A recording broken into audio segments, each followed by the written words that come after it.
สวัสดีครับผมวันนี้นะครับผมเดี๋ยวพาไปเกาะล้านครับดูวิวขึ้นเรือ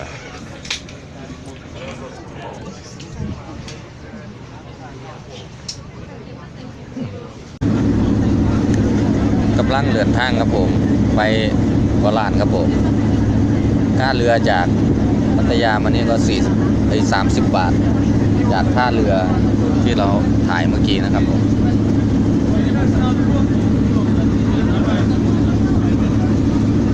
สุดยอดครับผมอากาศเย็นมากเลยลมพอดีครับผมอากาศบรรยากาศดี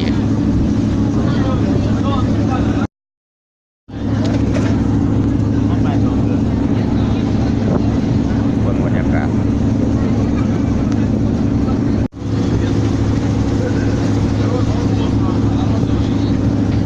ก็ล้านครับผมสิถึงแล้ว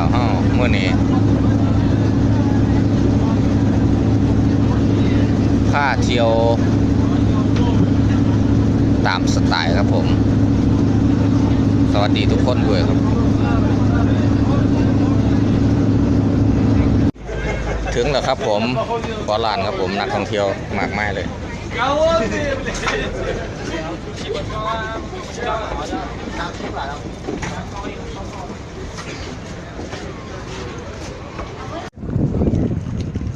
กำลังเดินทางเข้ามานะครับผมหอดแล้วเกาะล้านมาเที่ยวตามสไตล์ครับเก็บถ่ายรูปว่าเกาะล้านหามาไปถ่ายเนาะสวัสดีครับผมน้ำใสแห้งทุกยอดเลยบรรยากาศดีครับผม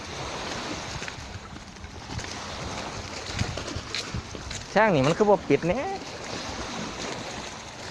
ป้าน้ำโคตรใสอ่ะสีฟ้าเลยฟ้าข้ามเลย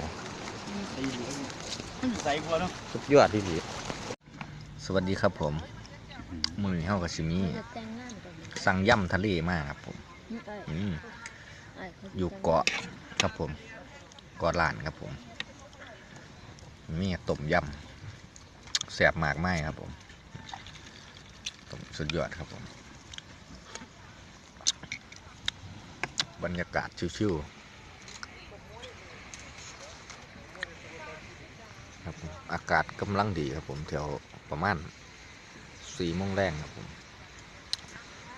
เดี๋ยวรอบหน้าจะมาถ่ายใหม่ให้เบิ่งวิวสวยงามมากครับผมกินกุ้งไหมสุดยอดยันแซ่บแห้งกุ้งสุดยอดเลยเลี้ยถวยกระตักให้กุ้งอะไรนะยอดครับผมมื้อนี้เขามากเกาะล้านครับผมจะมาซิมสั่งยำมากับต้มยำครับผมเขาสิมาซิมกันตกใหญ่เลยกุ้งยอดครับกุ้งแม่น้ำครับผมต้มยำครับผมร่องแซ่บแน่นอนสั่งเป็นอาหารยอดฮิตครับผมของเมืองไทยเลยขันฝรั่งมากนี่ฝรั่งมักแน่นอนเพราะว่าต้มยำกุ้งกับพวกยำพวกผัดไทยครับแซ่บแน่นอน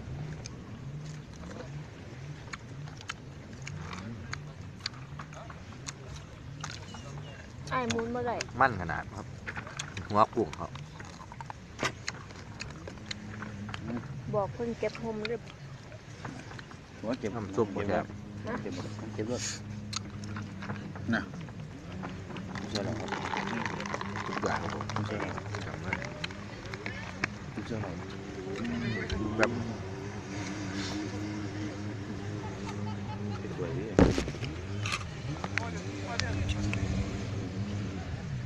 มียำครับผมนี่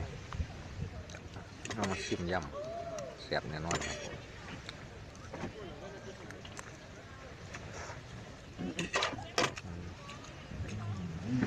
แซ่บ